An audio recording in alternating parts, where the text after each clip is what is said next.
दोस्तों, आज की इस वीडियो में फिर से हम जो है लुकर स्टूडियो के बारे में बात करेंगे। जैसा कि हमने प्रीवियस वीडियो में आपको जो है लुकर स्टूडियो में डायमेंशंस और मैट्रिक्स के बारे में पूरा इंफॉर्मेशन दी थी, तो कैसे आप यूज करेंगे इसके बारे में अगर आपने नहीं देखा है तो उस वीडियो को जरूर देखिएगा, जिससे आपको पता चल जाएगा कि क्या होते हैं डायमेंशंस और क्या होते हैं मैट्रिक्स, इनको कहाँ कहाँ इस्तेमाल किया जाता है।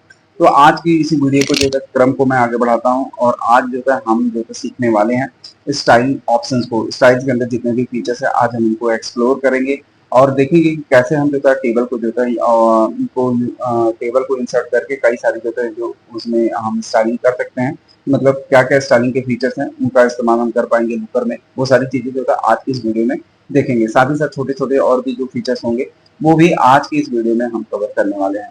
दोस्तों, मेरा नाम है अमित और मैं आपसे लोगों का स्वागत करता हूँ आपके अपने चैनल टेक ज्ञान अमित में। दोस्तों, वीडियो अच्छी लगेगी तो प्लीज वीडियो को लाइक कर लीजिएगा, चैनल को सब्सक्राइब कर लीजिएगा, बेल आइकन जरूर दबाइएगा। साथ ही साथ दोस्तों, यदि ये वीडियो मेरे फेसबुक पेज पे देख रहे हैं तो इसे भी लाइक कीजिएगा। तो दोस्तों, विदाउट टाइम वेस्ट किए वीडियो को करता हूँ मैं स्टार्ट।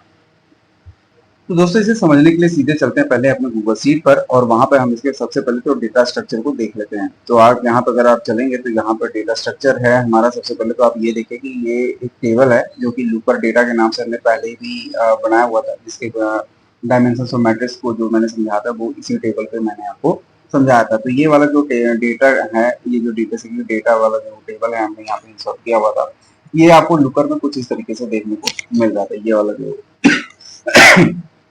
जो टेबल था वो इंसर्ट किया हुआ है हमने। अब इसको अगर मैं एडिट पे क्लिक करता हूँ तो मतलब इसमें जो भी चीजें हैं उसमें मैं इसके अंदर जो भी और भी फॉर्मेटिंग्स वगैरह या जो भी कैलकुलेशन है वो हम एडिट पे क्लिक करके ये सारी चीजें कर सकते हैं, क्योंकि ये सब जो टूल्स हैं वो हमें एडिट वाले ऑप्शन में देखने को मिल जाता है। अब बात करते हैं कि जैसे कि अभी तो हमारे पास जो ये टेबल था वो ये वाला है। अब हमें क्या करना है कि डमी डेटा वाला जो टेबल है वो भी हमें इसी जो पेज है इसी पेज के अंदर ही इंसर्ट करना है। तो ऐसा भी आप कर सकते हैं कि अगर आपके पास एक ही पेज में आप मल्टीपल टेबल इंसर्ट करना चाहते हैं, वो भी डिफरेंट सोर्स से, तो वो भी कर सकते हो आप। तो अभी हमें क्या करना है, ये वाला जो टेबल है इसको हम थोड़ा सा साइड में रख देते हैं इधर, और इसका जो कॉलम विड्थ है वो भी हम थोड़ा सा छोटा रख लेते हैं। और हमें क्या करना है कि अब हमें दोबारा जाना है ऐड डेटा के पास, ऐड डेटा में, और साथ ही साथ जो है अपना जो भी आपका डेटा सोर्स है वो सेलेक्ट करेंगे। आप यहाँ पे अपना जो आपका वर्कशीट है, वर्कबुक बेसिकली लुकर डेटा है, उसको आप यहाँ पे देखिए ऑप्शन में हमें देखने को मिल रहा है। मैं इसको सेलेक्ट करूंगा तो इसके अंदर के जितने भी वर्कशीट है हमारे वो आपको यहाँ पे देखने को मिल रहा है। तो हमारा जो पहला वाला जो डेटा है वो ऑलरेडी हमने इंसर्ट किया हुआ है। अब हमारा जो दूसरा वाला है वो है डमी डेटा। अब जैसे कि मैंने आपको यहाँ पे समझाया था कि डमी डेटा को अगर आपने जैसे सेलेक्ट किया तो यहाँ पे कई जो ऑप्शंस होते हैं, इस ऑप्शन में बाय डिफॉल्ट यहाँ पे दो ऑप्शन चेक मार्क होता है। और यहाँ पे थर्ड जो ऑप्शन है वो है इंक्लूड स्पेसिफिक रेंज। इसमें अगर आप चेक करके आप जितना भी रेंज वगैरह डालना है वो आप डाल सकते हो, या फिर आप इसको छोड़ भी सकते हो। और क्योंकि उससे क्या हो जाएगा, आपका जितना भी डेटा में कॉलम होंगे वो ऑटोमेटिकली यहाँ पे ऐड हो जाएगा। तो अभी हमें क्या करना है, इसको मैं एज इट इज रहने देता हूँ, साथ ही साथ इसमें ऐड पे क्लिक कर देता हूँ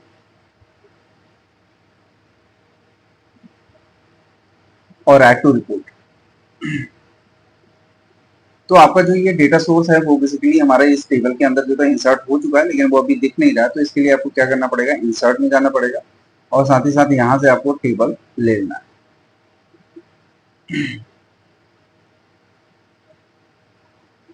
तो यहाँ पे आप देखिए आपका जो डेटा सोर्स है वो यहाँ पे आ चुका है। आपका पूरा जो फील्ड है ये आप यहाँ पे देख सकते हो, डेट है, प्रोडक्ट है, सेल्स रिप्रेजेंटेशन है, टोटल सेल्स है, यूनिट प्राइस है, यूनिट सोल्स।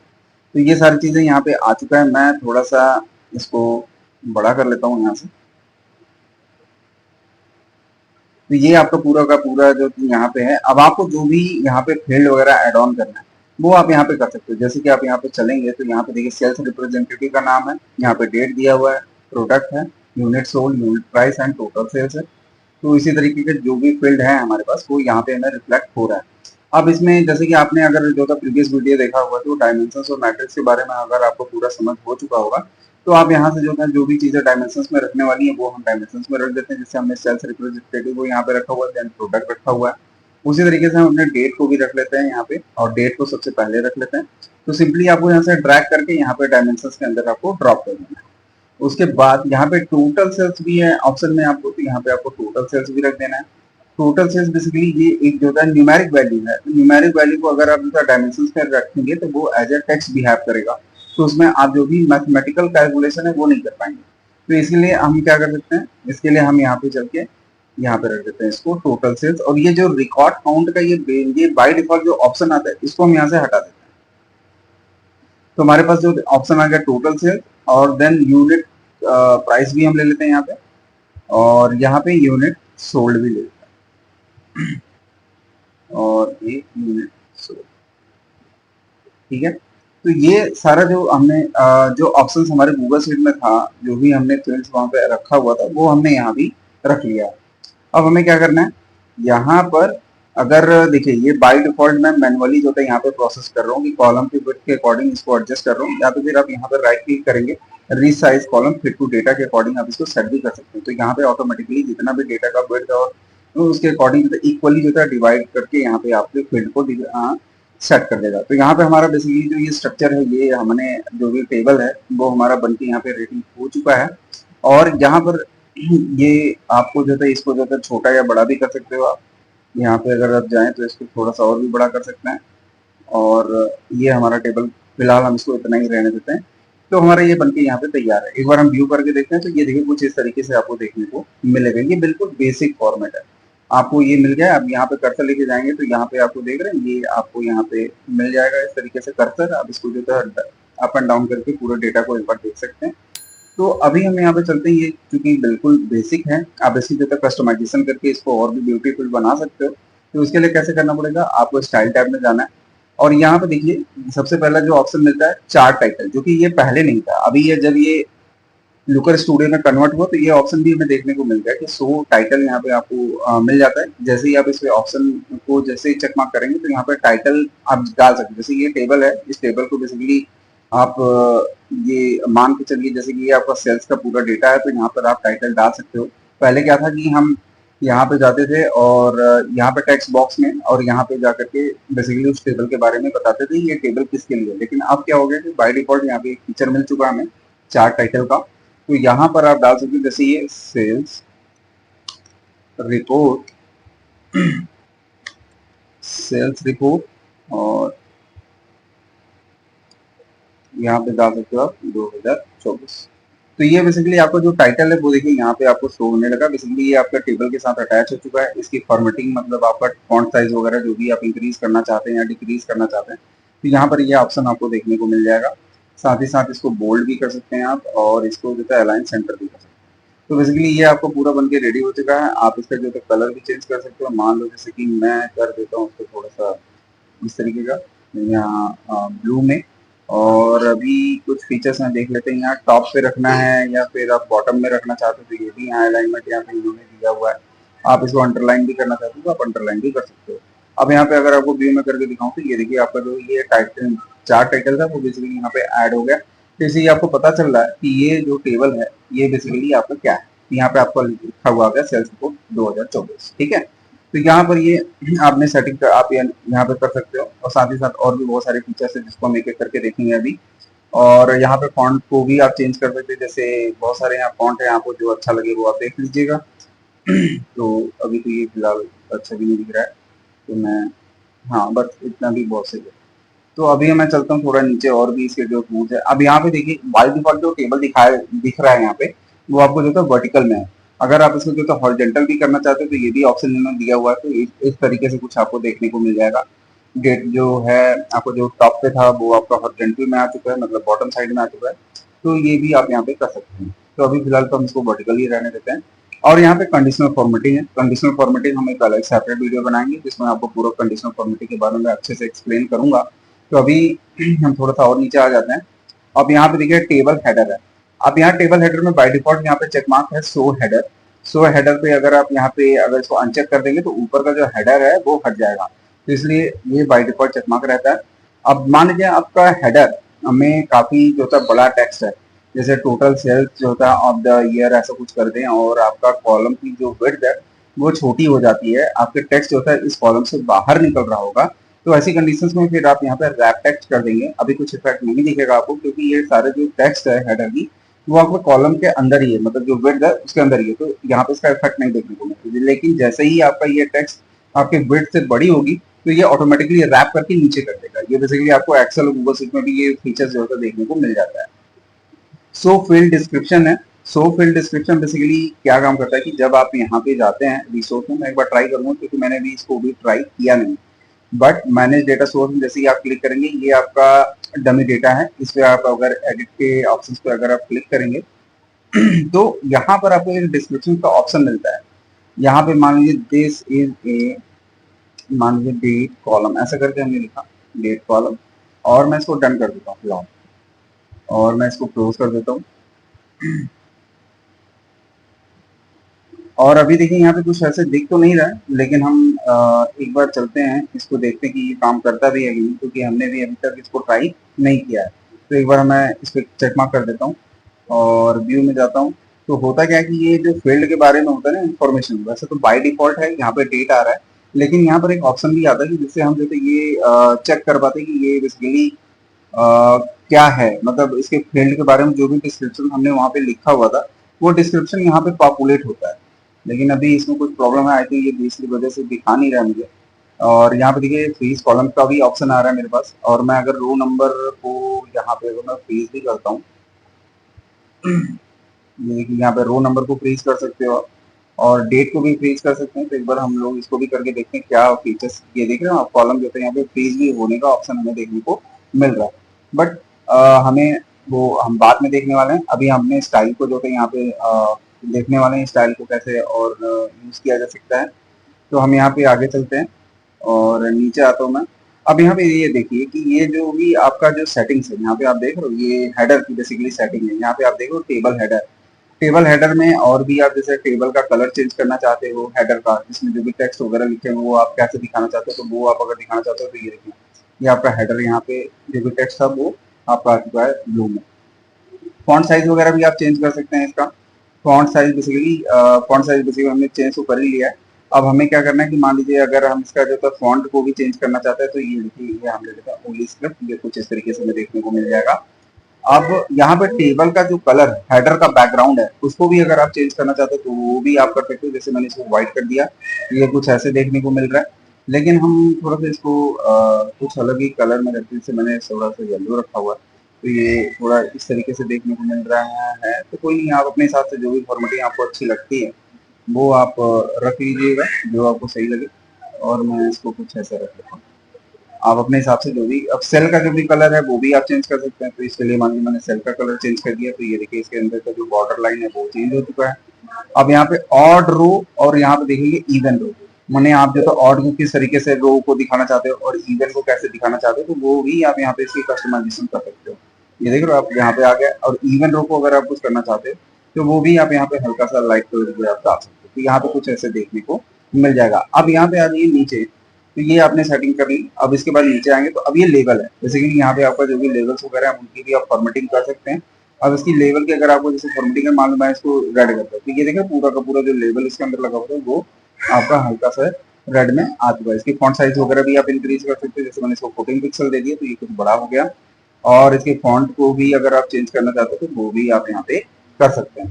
तो यहाँ पे हमने इसकी भी सही चेंजेस कर लिए हैं। अब यहाँ पे ये देखिए, ये आपका रो नंबर जो आप यहाँ पे देख रहे हो 1 2 3 4 5 6, ये जो है रो नंबर है। अगर आप इसको हटा दोगे तो ये रो नंबर जो है यहाँ पे हट जाएगा, तो वो भी आपको दिखेगा नहीं। तो आप रो नंबर को यहाँ से आप ऑन ऑफ कर सकते हो। इसके बाद ऑटो हाइट है। ऑटो हाइट का मतलब क्या है, अगर आपका कंटेंट जो होता है, मान लीजिए जो भी आपने यहाँ पे लेबल बनाया हुआ वो आपके रो से नीचे जा रहा है, तो आप इसमें जो ऑटो हाइट का कर देंगे तो वो अकॉर्डिंग टू टेक्स्ट के हिसाब से वो अपनी विड्थ को एडजस्ट कर ले, मतलब हाइट को एडजस्ट कर लेगा। तो अभी आपको कोई टेक्स्ट ऐसा है नहीं तो इससे बहुत ज्यादा इफेक्ट दिखेगा भी नहीं। साथ ही साथ यहाँ पर रैप टेक्स्ट का भी ऑप्शन मिल जाएगा, तो यहाँ पर भी रैप टेक्स्ट भी कुछ ऐसे ही काम करता है। तो ये चीजें आप यहाँ पे इन दोनों ऑप्शन से आप कर सकते हो। यहाँ पे हॉरिजॉन्टल स्क्रॉल बार देखिए यहाँ पे आ रहा है, तो अगर आप इसको हटा देंगे तो ये स्क्रॉल बार यहाँ से हट जाएगा। अब इसको ऐसे ही रहने देते हैं। Freeze all columns up to, अब यहाँ पे कॉलम्स को जो था अपने हिसाब से जो था वो भी कर सकते हो। जैसे थर्ड कॉलम को आपने कर दिया तो ये थर्ड कॉलम में आपका रो नंबर ये हो गया और रिप्रेजेंटेटिव का हो गया। तो यहाँ पे अगर आप जाएंगे और ये देखेंगे तो अभी आपका, क्योंकि हमने कर्सर हटा दिया यहाँ से, तो ये स्क्रॉलिंग करना थोड़ा सा दिक्कत करेगी क्योंकि हमारे पास हॉरिजॉन्टल स्क्रॉल बार नहीं है। लेकिन ये हमारा देखिए यहाँ पे लग चुका है, ये फ्रीज हो चुका है। तो ये भी फीचर्स हैं। तो हॉरिजॉन्टल स्क्रॉल बार रहने से हम क्या कर सकते थे, हम उसको स्क्रॉलिंग कर सकते थे। तो हम यहाँ पे वापस से चलते हैं और नीचे आ जाते हैं। रैप टेक्स्ट के बाद हॉरिजॉन्टल स्क्रॉल बार, वैसे तो यहाँ पे बाय डिफॉल्ट दिया ही है हॉरिजॉन्टल स्क्रॉल बार, तो ये देख रहे हैं यहाँ पे आ चुका है। तो एक्चुअली हमें करना पड़ेगा यहाँ पे स्क्रॉल बार। तो बाय डिफॉल्ट एक्चुअली जो तो विड्थ ही उतनी है, तो हमें ज़्यादा यहाँ पे स्क्रॉलिंग करने की जरूरत है, क्योंकि इतने ही टेबल में आ रहा है वो, तो हमें स्क्रॉल करने की जरूरत नहीं पड़ेगी, क्योंकि कॉलम हमारा इतना ही है। विड्थ अगर और भी ज़्यादा होता तो हम स्क्रॉलिंग के लिए हमारे पास स्क्रॉल बार देखने को मिल जाता, लेकिन है नहीं। अभी हमारा डेटा फील्ड भी इतने टेबल में ही मतलब एडजस्ट हो जा रहा है, इस टेबल से बाहर नहीं जा रहा है, इसलिए तो स्क्रॉल यहाँ पे हमें वो आ जाता है यहाँ पे स्क्रॉल बार। अब यहाँ नीचे आ जाए, और भी काफी चीजें हैं जो कि हम देख सकते हैं यहाँ पे। अब यहाँ पे आपको फ्रीज जो भी कॉलम्स वगैरह करने हैं वो आप यहाँ पे कर लीजिएगा। यहाँ पर भी वो ऑप्शन आपको देखने को मिल ही जाता है। तो अभी फिलहाल तो ये एडिट मोड में है, तो ये अभी नहीं देखने को मिल रहा है, लेकिन हाँ फिलहाल तो यहाँ पे ऑप्शन दिया ही है, तो आप यहाँ पे भी इसका यूज कर सकते हो। या फिर और भी बहुत सारे ऑप्शन है, खैर इसको तो हम बाद में देखेंगे। और हमें थोड़ा सा स्टाइल को और भी एक्सप्लोर करते हैं। टेबल फुटर, अब यहाँ पे कॉम्पैक्ट पेजिनेशन का ऑप्शन है, ये भी आपको कोई अभी बहुत ज्यादा इफेक्ट देखने को नहीं मिलेगा। जैसे अगर कोई डेटा वगैरह होगा तो मैं आपको करके दिखा दूंगा क्या फीचर्स आता है। ये फूटर का बॉर्डर कलर है, बेसिकली ये जो फूटर है उसका बॉर्डर का कलर है, ये जो आप यहाँ पे देख रहे हो ये हल्का सा यहाँ पे दिख रहा है। अगर मैं इसको हल्का रेड कर दूंगा तो बॉर्डर का जो कलर, क्योंकि हमारे फूटर में भी कोई डेटा है नहीं, तो फूटर में जब आप डेटा डाल देंगे तो वो आपको देखने को मिलेगा। मैं यहाँ थोड़ा सा चलता हूँ नीचे और मैं दिखाता हूँ कि अगर ये काम कैसे करता है। अब यहाँ पे सो समरी रो अगर मैं करूंगा तो ये आपको दिखा, आई थिंक ये देखने को मिल जाएगा। ये देख रहे हो यहाँ पे इसका टेक्स्ट का कलर यहाँ पे चेंज है, तो बेसिकली ये जो फूटर में अभी जो आपने स्टाइलिंग की थी उसकी वजह से हुआ। यहाँ पे अगर आप जाएंगे नीचे तो यहाँ पर अगर इसकी जो स्टाइलिंग को मैं चेंज करके थोड़ा सा येलो कर दूँ, बेसिकली मैं आपको दिखाना चाहता हूँ कि ये जो कलर है येलो करने के बाद टेबल का फूटर का बॉर्डर कलर है बेसिकली। आप नीचे अगर आप जाएं तो ये नीचे आ जाने के बाद यहाँ पर बॉर्डर का जो कलर है आपका, ये तो कुछ ऐसा ही देखने को मिल रहा है जैसे कि एक्चुअली हमने लेबल बनाया हुआ है। तो फूटर के अंदर एक्चुअली हमारा कुछ विशेष है नहीं, तो इसलिए मुझे लग रहा है फूटर यहाँ पे दिखाई नहीं पड़ रहा है। बट बेसिक जो टेबल का स्ट्रक्चर है वो हमने यहाँ पे क्रिएट कर लिया है। अब थोड़ा सा नीचे अगर आप आए और यहाँ पर फूटर का जो भी आपने बनाया होगा, जैसे ये बॉडी है, बॉडी के जस्ट नीचे ही हमने फूटर पे भी काम किया था। और यहाँ पे अभी देखिए फूटर बॉर्डर का वेट है, अभी फूटर पे बॉर्डर का वेट कभी कुछ लगा ही नहीं, तो बॉर्डर का जो वेट है वो भी हम देख लेते हैं क्या है। अब यहाँ पर अगर मैं व्यू करूँ तो अभी पता चलेगा कि ये देखो बॉर्डर का जो वेट है, ये देख रहे हो फूटर का जो बॉर्डर है वो आपको कुछ अलग ही कलर से देखने को मिल रहा है। मैं थोड़ा सा इसको और चेंज करता हूँ तो थोड़ा सा क्लियरिटी मिल जाएगी, क्योंकि ये सब चीजें उतना ज्यादा यूज हम लोगों ने भी नहीं किया, ये जस्ट हम आपसे बातें करते करते भी चीजों को एक्सप्लोर कर रहे हैं। तो अभी मान लीजिए जैसे ये हल्का सा येलो दिखा रहा है, मैं इसको अगर मान लीजिए ग्रीन कर देता हूँ, ये देख रहे हैं आप यहाँ पे ये इसके बॉर्डर जो थे ये हल्का सा ग्रीन हो जा रही है। अब यहाँ पे इसकी विड्थ भी आ रही है। अब इसको सॉलिड है, डॉटेड है, मतलब बेसिकली इसकी फॉर्मेटिंग है, बॉर्डर को कैसे दिखाना है, डॉट में दिखाना चाहते हैं या फिर जो भी है, थोड़ी यहाँ पे सेटिंग है वो आप यहाँ पे करके ट्राई कर सकते हो। फिर यहाँ पे देखिए मिसिंग डेटा है।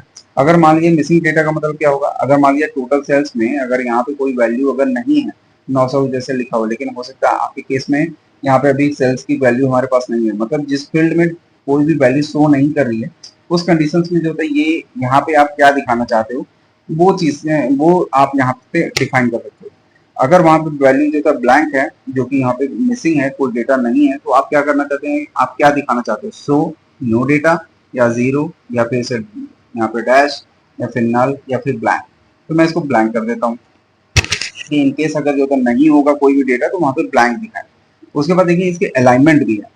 अलाइनमेंट यहाँ पे जितने भी फील्ड आपने डाला हुआ है, यहाँ पे अगर आप जाएंगे तो यहाँ पे देखिए मैट्रिक्स के अलग फील्ड दिखाई पड़ रहा है और डायमेंशन के अलग यहाँ पे मैट्रिक्स। देखिए यहाँ पे 3 जो कॉलम है आपका डेट है, सेल्स रिप्रेजेंटेटिव, प्रोडक्ट, ये आपके डायमेंशन है, तो इनकी अलाइनमेंट भी आप कर सकते हैं। तो जैसे मैं मेरे जो पहला फील्ड है जो कि ये है हमारा डेट, आप इसको जो है सेंटर में रखना चाहते हो तो इसको जैसे ही करेंगे सेंटर तो आपका ये सेंटर में आ जाएगा। इसी तरीके से डायमेंशन 2 को सेंटर में करना चाहते हो तो वो भी सेंटर में आ जाएगा। और यहाँ से राइट एंड लेफ्ट का भी ऑप्शन, तो आप जैसा भी चाहें आप उसको यूज कर सकते हैं। और इसी तरीके से मैट्रिक्स के लिए भी ऑप्शन दिया हुआ है, यहाँ पे मैट्रिक्स को भी आप अलाइन कर सकते हैं। और नीचे आपको यहाँ पे डेसिमल कितने पॉइंट तक दिखाना चाहते हो वो भी आप दिखा सकते हैं। सेम इसी तरीके से इसको भी सेकंड को भी आप यहाँ पे डिफाइन कर सकते हैं, और यहाँ पर थर्ड वाले को भी इसी तरीके से आप अलाइनमेंट दे सकते हैं। तो ये है बेसिकली अलाइनमेंट के लिए, और यहाँ पर आपको डेसिमल कितने पॉइंट तक दिखाना है वो भी आप एडजस्टमेंट यहाँ से कर सकते हैं। इसके बाद यहाँ पे आता है डेसिमल प्रिसीजन, यहाँ पे यही है। टूल टिप है, टूल टिप बेसिकली ये जब भी आप यहाँ पे होवर कर रहे हो तो यहाँ पर ये अभी जैसे यूनिट प्राइस है, तो यूनिट प्राइस जो ये दिखा रही है इसको हम बेसिकली ये जो बॉक्स सजेशन में हमको दिख रहा है इसको हम टूल टिप बोलते हैं। तो टूल टिप बेसिकली ये लेफ्ट साइड में हमें देखने को मिल रहा है, आप इसको अलाइन भी कर सकते हैं, जैसे राइट में करना चाहते हैं तो आप राइट में इसको सेलेक्ट कर लीजिए। तो अभी जो हमें यहाँ पे दिखा रहा है ये टूल टिप, तो ये बेसिकली अभी भी हमें तो राइट में ही है, और मान लीजिए दोबारा से अगर चले टॉप लेफ्ट में दिखाना है तो ऊपर देखते हैं क्या इफेक्ट पड़ता है इसमें। फिलहाल तो अभी ऐसे ही देखने को मिल रहा है, मैं एक बार इसको और भी चेक कर लेता हूँ। यहाँ पे ये देख रहे हैं यहाँ पे, और यहाँ पे ही दिखा रहा है फिलहाल। टूल टिप इसी को बोलते हैं, बट इसका डायरेक्शन क्यों नहीं चेंज हो रहा है वो I am not sure, but tool tip है ये। और वापस हम अपने एडिट में चलते हैं। तो यहाँ पर थोड़ा सा नीचे और चले आते हैं, और अब यहाँ पे देखिए बैकग्राउंड एंड बॉर्डर, इसको भी आप सेट कर सकते हैं। मैंने इस टेबल का बैकग्राउंड वगैरह क्या रखना है वो आप यहाँ पे डिफाइन कर सकते हैं। जैसे मान लीजिए मैं कोई भी एक कलर आपको करके दिखा देता हूँ। तो ये देख रहे हैं इसका जो बैकग्राउंड है, बैकग्राउंड एंड बॉर्डर, वो हमने यहाँ पे सेट कर दिया है। आप इसका कोई और भी कलर रख सकते हो, जैसे कि मान लीजिए हल्का सा मैं ब्लैक रखता हूँ। और इसका जो बॉर्डर का रेडियस है, वो जो टेबल है ना, इसका जो कर्वनेस है वो आप यहाँ पे डिफाइन कर सकते हो। ये रेडियस कितना लेके टेबल दिखाएगा, तो यहाँ पे हल्का सा वो रेडियस भी आपको देखने को मिलेगा। और यहाँ से नीचे आप दोबारा से स्टाइल में जाइए, और यहाँ पे नीचे वगैरह पाएंगे तो यहाँ पे है सैचुरेशन है, और बॉर्डर का कलर है। आप अगर बॉर्डर का कलर वगैरह किसी और कलर से डिफाइन करना चाह रहे हैं तो वो भी आप कर सकते हो। साथ ही साथ यहाँ पे बॉर्डर का वेट है, आप यहाँ पे इसको भी डिफाइन कर सकते हैं। तो ये देखिए बॉर्डर का वेट थोड़ा सा चेंज हो चुका है यहाँ पे, ये बेसिकली ऊपर के पूरे बॉर्डर का स्ट्रक्चर है। और सॉलिड है, यहाँ पे जैसा भी आप रखना चाहते हो तो आप रख सकते हो। जैसे कि मैं डॉटेड कर दिया तो बॉर्डर का कलर जो है, ये बॉर्डर जो है वो आपको डॉटेड लाइन में आ जाएगा। बॉर्डर शैडो भी आप लगा सकते हो, तो बॉर्डर का शैडो भी आप यहाँ पे लगा लीजिए, और एक बार इसको व्यू करके देखिए कैसा दिखता है। ये देख रहे हैं यहाँ पे इसका स्ट्रक्चर में हल्का सा कर्वनेस आ चुका है, ये हल्का सा रेडियस हो चुका है, और यहाँ पर आपका जो है ये हल्का सा डॉटेड भी आ चुका है। तो बेसिकली ये है आपका पूरा का पूरा स्टाइलिंग करने का तरीका। तो और भी बहुत सारी चीजें मतलब अपने तरीके से आप यहाँ पे स्टाइल कर सकते हो, और भी डिफरेंट डिफरेंट ऑप्शंस हैं यहाँ पे। तो आप एक एक करके इनको जो है चेक कर लीजिएगा, जो भी आपको हैं यूज की वो आप इस्तेमाल करिए, बाकी चीजें को कोई मतलब नहीं है। तो अब बेसिकली ये है कि कुछ चीजें जो यहाँ पे अभी हमने आपको दिखाई वो काम नहीं किया, वो आप ट्राई करिएगा, और आपको जो है अगर ये होता है तो आप जो है उसके प्रोसेस को कमेंट में जरूर बताइएगा कि किस तरीके से ये हुआ है। तो ये है बेसिकली स्टाइल का ऑप्शन। आप यहाँ पे स्टाइलिंग का जो ये पूरा पूरा ऑप्शन है, ये हमने आज आपको इस वीडियो में कवर कर दिया। आई होप आपको ये वीडियो समझ में आ गई होगी दोस्तों। तो मिलते हैं अगली वीडियो में, तब तक के लिए नमस्कार।